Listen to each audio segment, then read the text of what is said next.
Wakijibu hoja za wananchi katika kikao cha wananchi na serikali ya mtaa Bondeni kilichofanyika katika mtaa huo uliopo jijini Arusha, mwenyekiti wa mtaa Bondeni Ramadhani Sambeta na mtendaji wa mtaa huo Mwanaidi Bakari wamekiri kuwepo kwa baadhi ya changamoto na kuwaomba wananchi kushirikiana na serikali ya mtaa huo kikamilifu katika kuzitatua.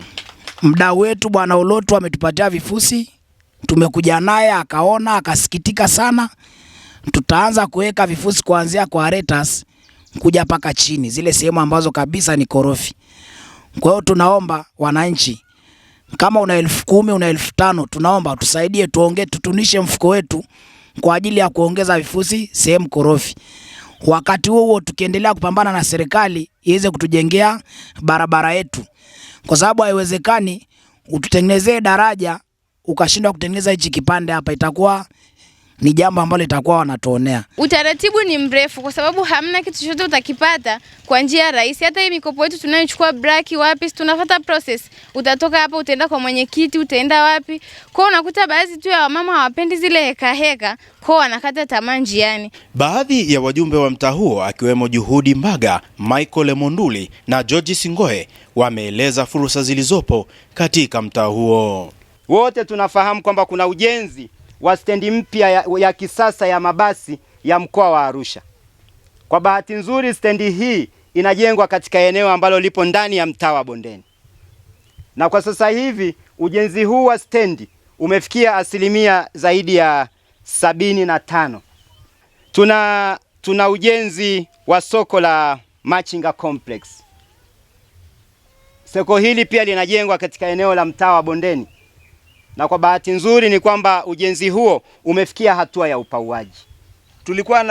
Tumepewa kandarasi ambaye angepita kuzoa taka, lakini makandarasi wale wamekuwa changamoto.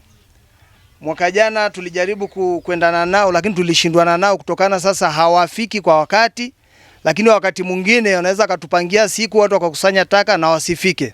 Hii barabara imekuwa mara kwa mara tunatengeneza maeneo baadhi ambayo ni mabovu, lakini tumekuwa tukirudia mara kwa mara maeneo yale kwa sababu ya maji yanapita katikati ya barabara.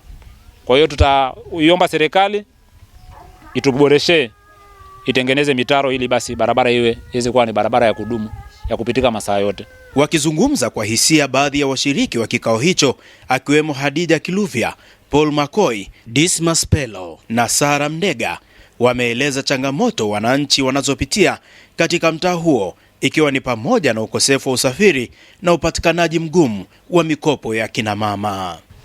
Una shida kuongezea kibanda chako, unafuatilia mkopo mwaka.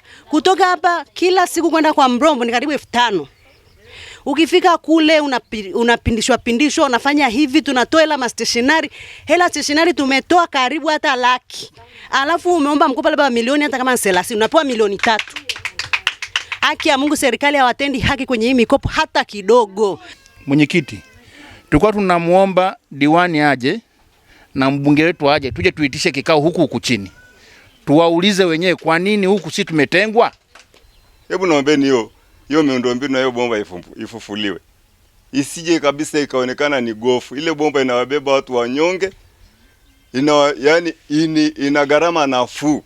Kwa wale ambao hawajabahatika kuvuta mabomba nyumbani kwao, ilikuwa ni mtu anaenda anachota maji kwa bei rahisi kabisa. Sisi kama wazazi ambao tunaombea familia, inatuuma kuona mzazi anasema mtoto wake aendi shule kiurahisi. Mimi binafsi inaniuma. Usiniambia kwa nini mtoto wako unatolelea waizi. Hebu niambie mwenyekiti, sasa hivi watu ni wengi huko Bondeni, lakini bado hatuna bajaji.